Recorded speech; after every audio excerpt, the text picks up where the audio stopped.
Hello ma'am, I'm G. Marvin Pakanantig. Today I'm going to talk about something that might seem small but is actually super important: can defects. Cans everywhere, we see them in grocery stores, we use them at home, and they help preserve food safely for long periods of time. But what happens when a can isn't made properly or get damaged along the way? That's where can defects come in. So in this report, I'll be explaining two main types of defects: those that happen during manufacturing and those that occur from handling. We look at what causes these defects, how they affect the safety and quality of canned food, and why it is important to spot and avoid them. So let's start with a manufacturing defect called double seam defects. So this happen when the can is not properly sealed during the canning process. Now this seam is super important because it keeps the food inside safe and free from bacteria. So if the seal isn't done correctly, it could lead to leaks, food spoilage, or even dangerous contamination. Some common examples of these are loose seams, sharp seams, and false seams. Basically, if that double seam isn't tight and uniform, it could mean big problems for food safety. So it's very important that this part of the manufacturing process is done with precision.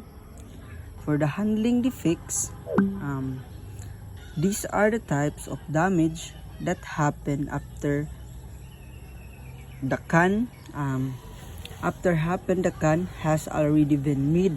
Usually it occurs during transportation, storage, or while it's being delivered. Think about if cans are dropped, stuck too high, or bunched around too much.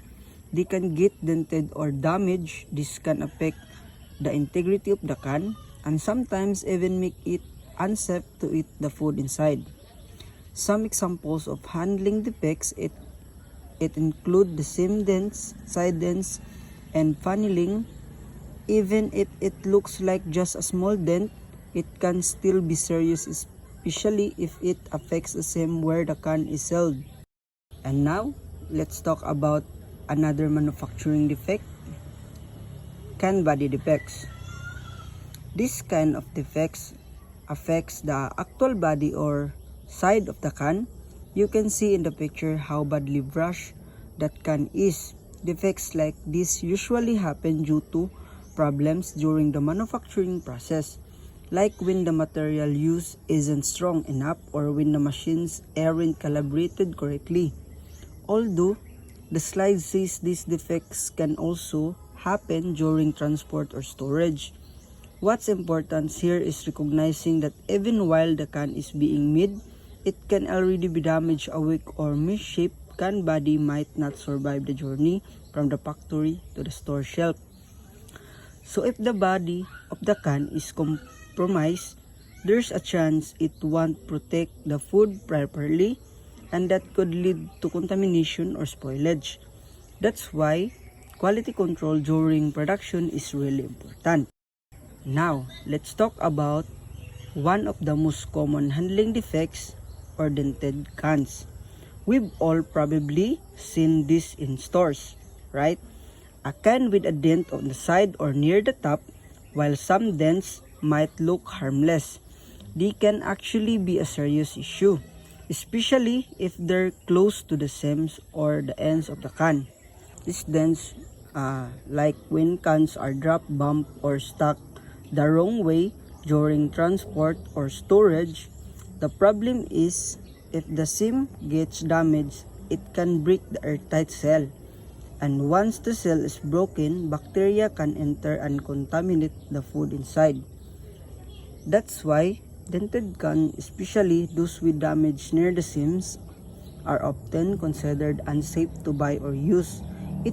It's always better to be safe and choose cans that are in good condition. Now, let's talk about how we can find and prevent these can defects. First, Detection, the most common way is through visual inspection, just checking the cans by looking at them.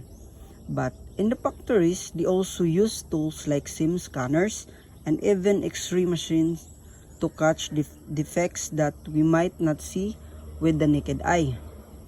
As for the prevention, it all comes down to doing things right from the start.